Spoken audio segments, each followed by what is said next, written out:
She's one of my most admired superheroes of all times because of her strength and compassion to serve humanity. But we don't really need to be like her to contribute something to our community. By just doing our duties with utmost dedication and sharing part of what we have to others, we are already a hero in our own special ways. After all, it's not how much we give that matters, but how we treat someone that will be remembered for the lifetime. And that's what the world needs most at this moment in time.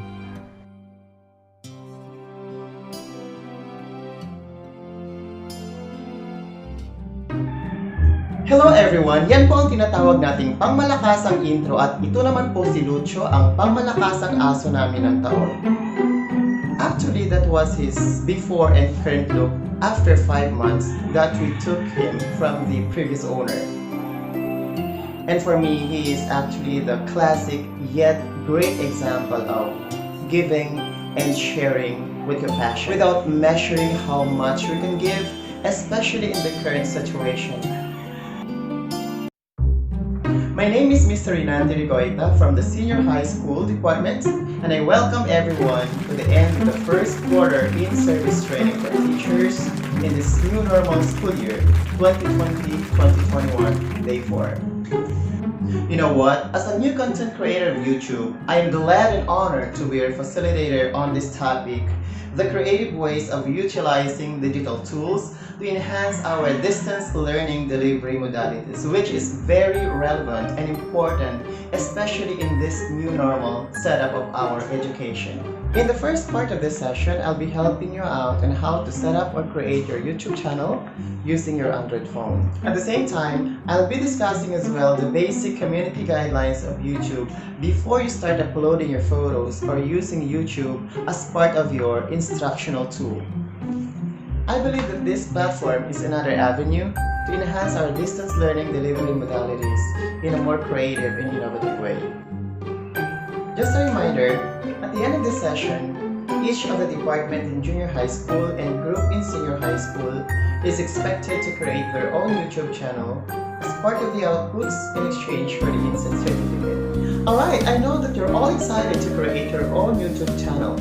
But before we do that, we just want to make sure that these 3 important things are available and are in place.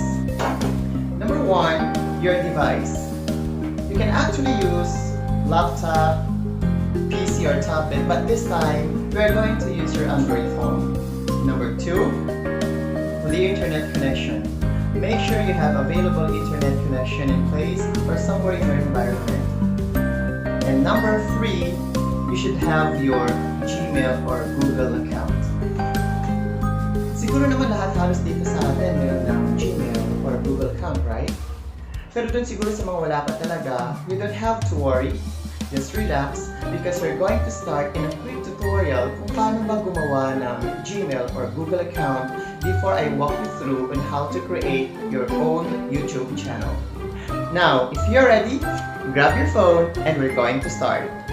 Start with, just go to your search engine, which is usually Google Chrome, then type Gmail sign up, then click on account google.com sign up, then tap on create account.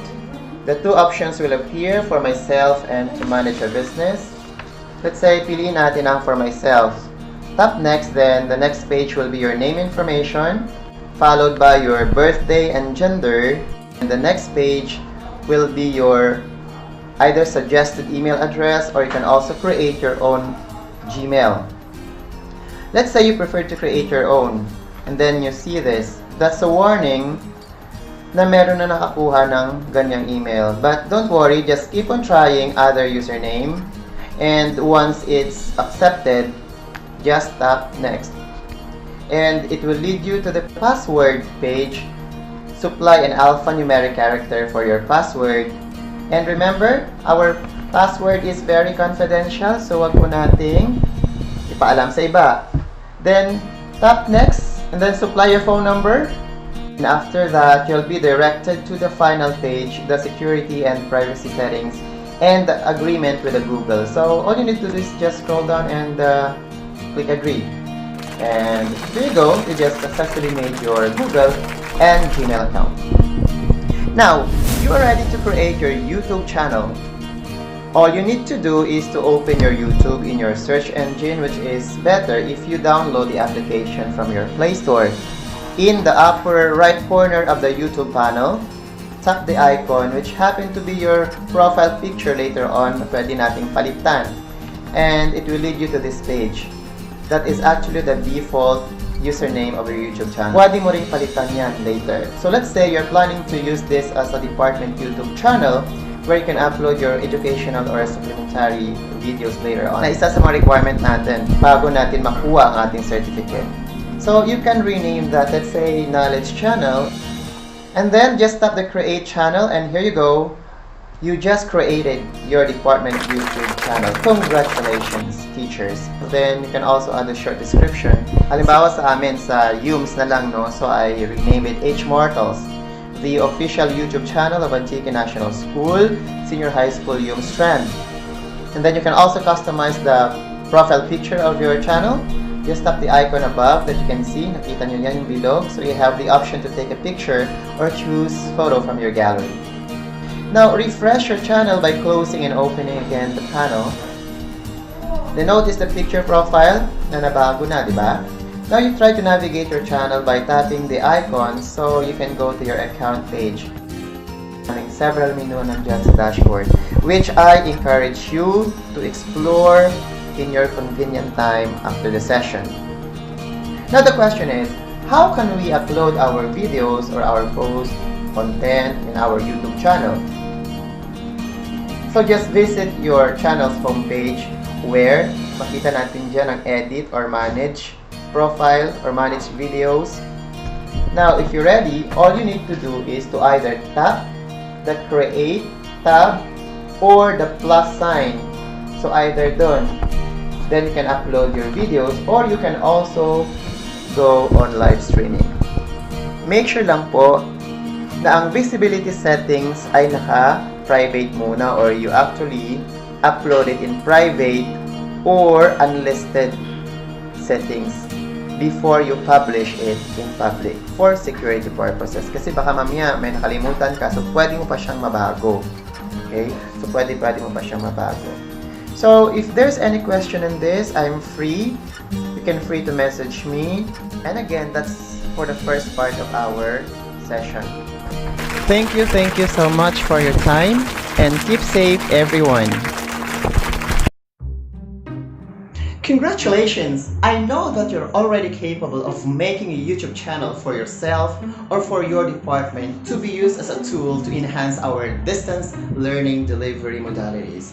But don't forget at the end of the day to submit your output to our inset coordinators, okay? But for the meantime, let's take a break and see ya later.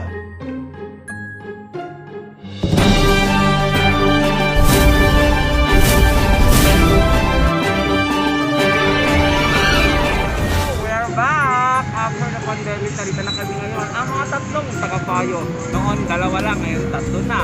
Swak na swak sa timlang pangwasak. Ano pangalan niyo? Kami ay si Aida, si Lorna at si P. Si Ang. Ang mga pundado, si Joaquin at Marlo. Welcome to Binirayan, Kruhay. Uy, may pulis, ibutang mo Facebook. The Who. The Who, sinisitets na Mama Bells. Moratels ay May letter J. letter K. May letter A. May letter A. May letter Y. And letter Y. And Y, Y, O, Y. May letter Y.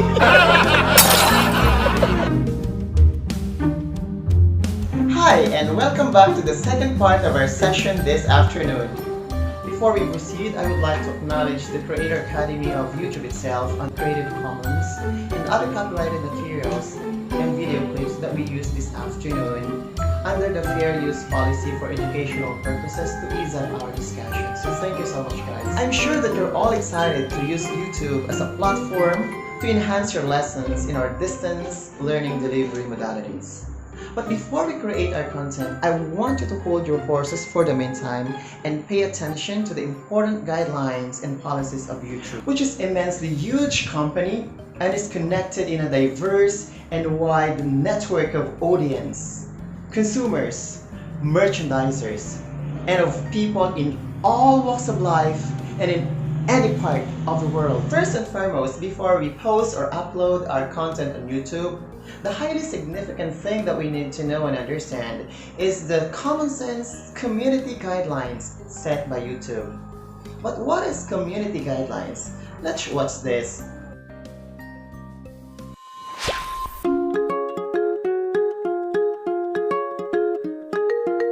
If you create content for YouTube, it's important to understand our community guidelines, common sense rules that anyone using YouTube needs to follow to keep their videos and account in good standing. If these aren't followed, content may be flagged by the community and after review could be removed, age-gated, or possibly have features restricted on that channel. All content posted to YouTube is subject to our community guidelines, thumbnails, titles, and even comments in chat. We do understand it can be frustrating when an action is taken on one of your videos and you aren't sure why.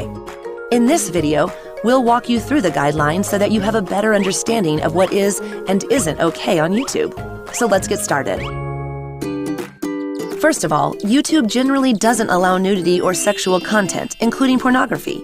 But videos that discuss sexuality from an education, documentary, scientific, or artistic perspective may be the exceptions to the rule. If your video fits into one of these categories, call it out clearly in the video and in the metadata so people can better understand the context of the video. Racy videos that might not go against our guidelines, like a dance performance where the costume shows some nudity, may get age restricted but not necessarily taken down. Don't post harmful or dangerous content, so no videos encouraging others, especially kids, to do things that could hurt them, or your videos will be age restricted or removed.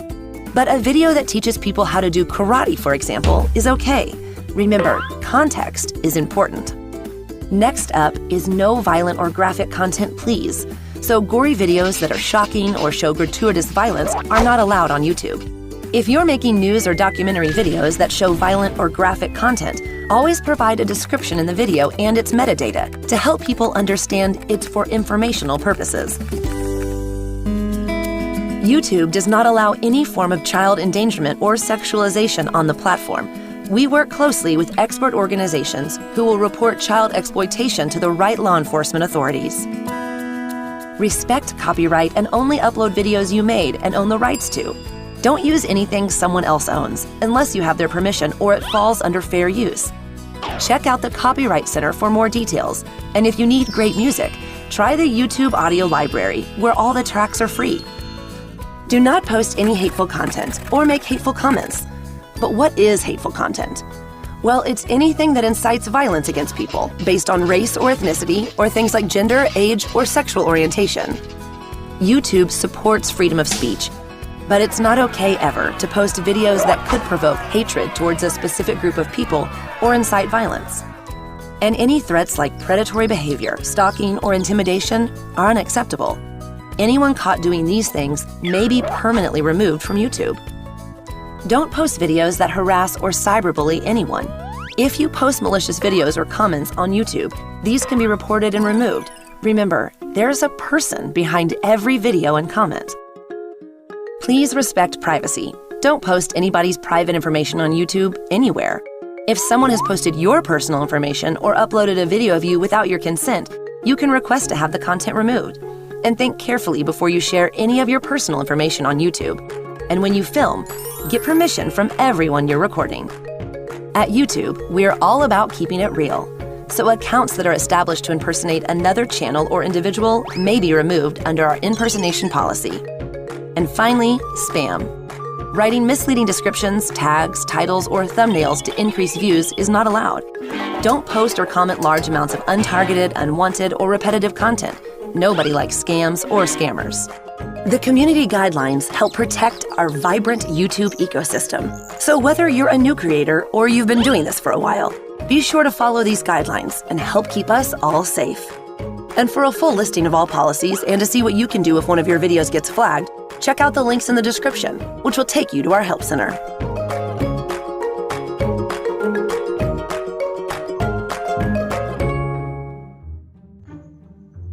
Okay, so I hope you get that. So what does it mean for us? The YouTube community guidelines are a set of rules that are anchored in moral and social etiquette to keep respect and avoid social discrimination, community coercion, and most importantly, to avoid others, ourselves, and our account in trouble. Since we are in the educational institution and our target audience are students, which most are minors, we need to bear in mind the importance of context, the creator's influence on YouTube, and the best practices for content for the children. Take note that YouTube is strictly observing the Children Online Privacy Protection Act or COPPA, so we need to be particular of the guidelines on the safety and protection of the children in creating or uploading our content. For more information on this, visit the Community Guidelines link or the Help Center in your YouTube channel. What will happen then if you violate the YouTube Community Guidelines? And what is Community Guidelines Strike System? How does it work?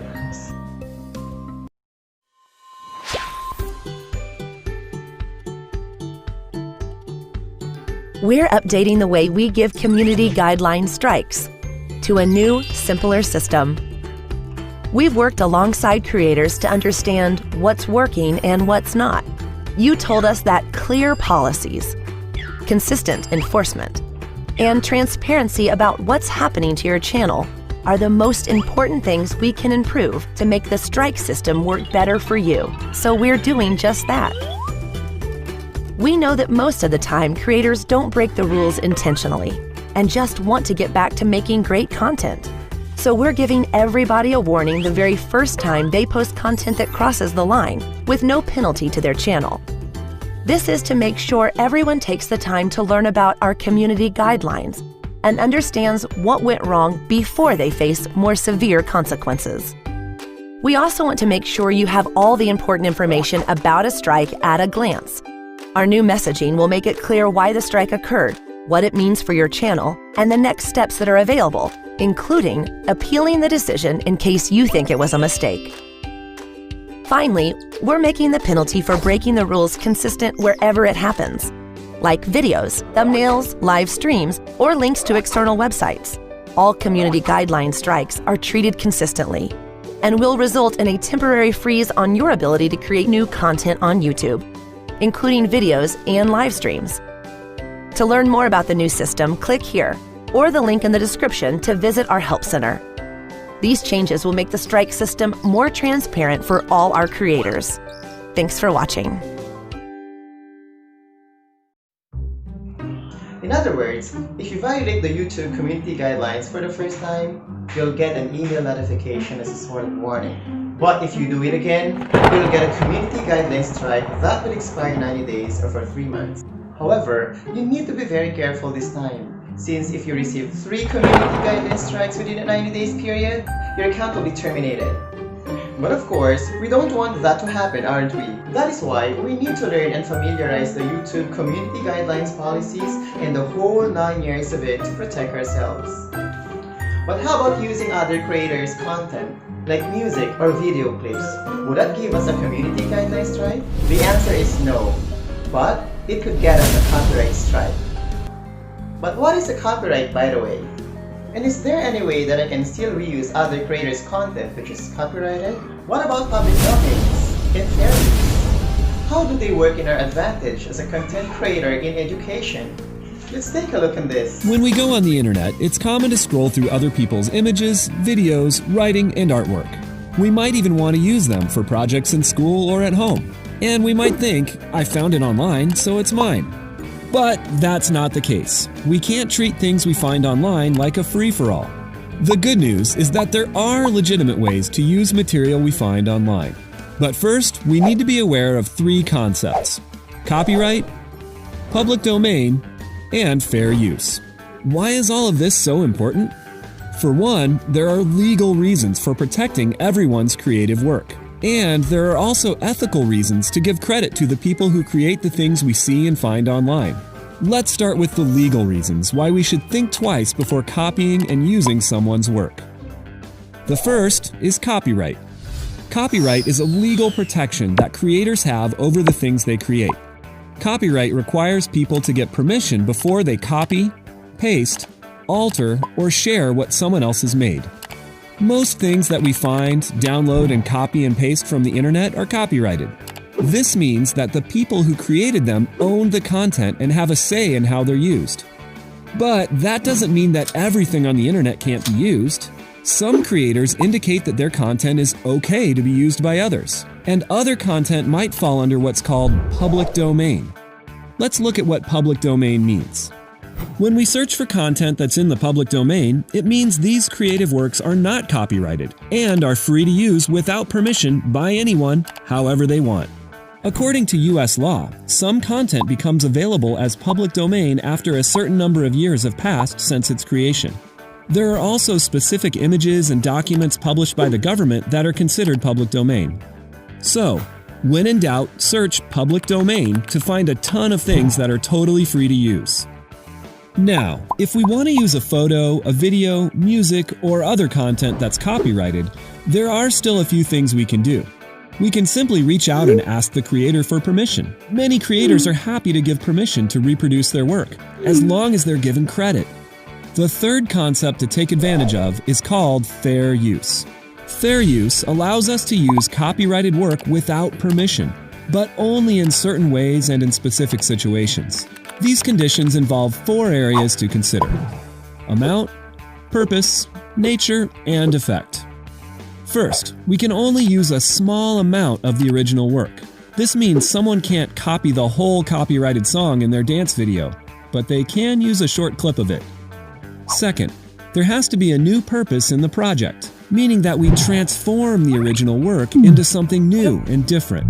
Next, it's easier to claim fair use if the nature of the original work is non-fiction or based in fact, rather than creative or fictional. And finally, we need to ask ourselves whether the effect of the new work negatively affects the creator or the value of the original content. For instance, are we charging for or making money off someone else's work? Claiming fair use is determined on a case-by-case basis, but it's more likely acceptable if it's 1. For schoolwork and education, 2. For criticizing or commenting on something, 3. For news reporting, or 4. For comedy or as a parody of something. We can think of fair use kind of like a square, and ask ourselves, is it fair and square?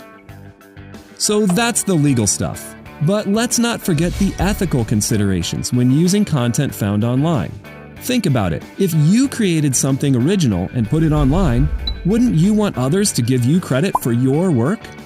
What if they changed it or made money off it and no one knew you were the original creator? That's just not right. So remember, when we go online in search of things to use, keep these 3 concepts in mind: copyright, public domain, and fair use. We're all creative thinkers and creators, and it's always important to give credit where credit is due. So, what does this policy mean for us?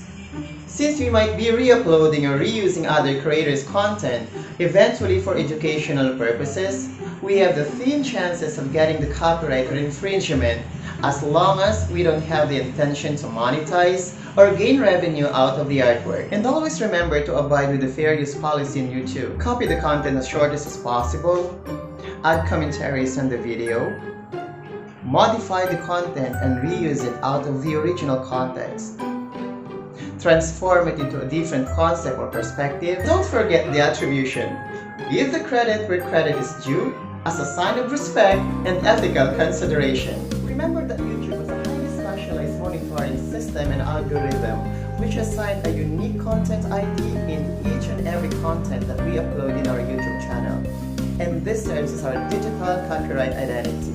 So there's no way that we can trick them. Nevertheless, it's still a lot safer if we're going to use the music tracks from the YouTube audio library or re-uploading the video clips from Creative Commons without worrying the copyright issues and author attribution.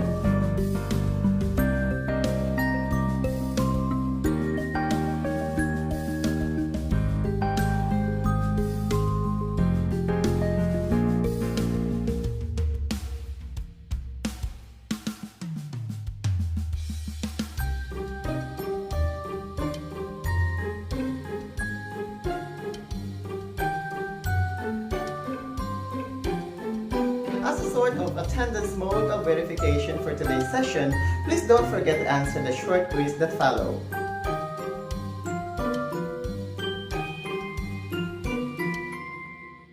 Alright, so that ends our second session for today, and I hope you learned something from me.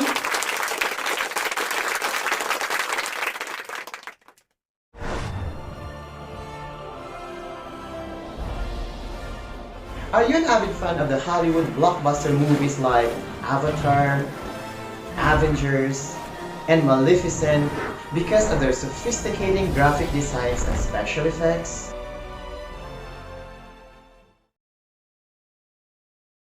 Well, do you know that the secret behind the scene of those movies, aside from CGI, is the green or blue screen technique? We call it chroma key. And the good thing is, because of the advanced movement of technology nowadays, we can also do the same thing with merely using our smartphones. Hey everyone, this is Alex with the YouTube Space LA, and in this video I want to give you some tips for shooting on a green screen at home. Green screen or chroma keying is a fairly simple concept, but one that can be made very challenging if done incorrectly. So I'm going to show you 3 things that you should be doing to keep it as easy as possible. The first and often most overlooked thing is to make sure that whatever you're using for your green screen is smooth and clean. Wrinkles and dirty spots can cause dark areas that confuse the keying software. The more consistent you can make your green screen, the easier it will be to pull a clean key. And that brings us to the second point, which is to make sure that you light the green screen separately from yourself.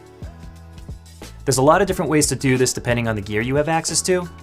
No matter how you do it, the important thing is that the green screen is lit evenly across the area that will be behind you in your frame. Make sure you check your camera's exposure tools like histogram or a waveform, because these can be very useful in making sure that your green screen is lit evenly. Remember, you don't need the entire frame to be green behind you. You only need the area that you'll be moving within. The rest of the space you can mask out with a garbage mat. The third thing is to use plenty of space. Ideally, you want to push your camera away from you and zoom in, and that'll make it so that there's less area behind you that you need to cover with green. It'll also make it easier to keep the shadows from your lighting off of the green screen behind you. Remember, it's always worth it to spend that little extra time setting up so that your post process can go more smoothly. I hope you guys learned something from this video. Make sure that you check out the channel for other great tips on how to look good from home. Alright, and this is my own version of green screen sa bahay with matching pangmalakasang ring light. So again, kailangan hindi gusot-gusot ang tela at may balancing ilaw kapag nag-shoot tayo and we're using the chroma key as an application or editing apps for our content. So kung ready ng lahat, start na tayo ng tutorial. So ang gamit ko na video editor na may built-in na chroma key ay ang KineMaster. So, pag pinrest natin ang new project, ito ang kanyang ratio of project option. So, kadalasan ginagamit natin ay landscape para mas malawak ang screen at buo. So, ito ang aking workspace. At ang ibang option ay naka-disable pa. So, I'll just press menu kasi syempre wala pang laman. Now, there should be a background here. So, pwedeng ang background natin na gamitin ay default. Or pwede namang customize, pwedeng video or pwedeng photo. But since ang goal natin ay magkaroon tayo ng cinematic na content for our students, so mas maganda yung mga video para gumagalaw. So I already downloaded mine before. So punta ako dun sa download folder at napin ko lang yung aking na-download kanina. So ito yon, si MalificentMistressofEvil. Okay. So, nakita natin hindi puno ang screen. So, adjust lang natin. From the start to the end. So, gusto ko na puno yung screen natin because you have the option to have it, hindi po. Halimbawa, maliit lang yung screen mo. Konti sa una, then paunti-unti siya nag-zoom out. Alright. So, nakita natin, ang lahat ng options ay available na. But we don't focus on that. So, doon lang tayo sa chroma key kasi yun ang ating target ngayon. Now, so kung okay na ang ating background, just press the layer. Ipapatong na natin ang gusto nating photo or video na kung saan lulutang siya doon kapag na-cancel na ng chroma key. yung color sa likod. So, ito yung pinili ko. Ito yung sa opening ko kanina, no? So, para malaman natin kung paano ko ginawa. So, just check the chroma key option. Yan, enable lang natin. Dapat yung buong katawan natin ay nakakulay puti at ang likod natin ay naka-dark or naka-black. Pero, ayan, adjust lang natin. Dapat kasi malinis pati yung gilid, yung mga curves ng bahagi ng ating katawan ay walang mga halo or feather effect. Otherwise, ayan, nakita nyo. So, hindi malinis kasi alam nyo, ang ginamit ko kasi na green screen, nililipad-lipad ng hangin. So, ang tendency, nagkakaroon siya ng folded area. So, doon naman sa gilid ng bahagi ng aking katawan, okay, maayos natin yan. Just press the detail curve at ayusin niya. So, ang gagawin lang natin dito para matanggal, no, ang nasa gilid na yan na tela na hindi kayang, ayan, tanggalin. Ni chroma key ay i-crop lang natin.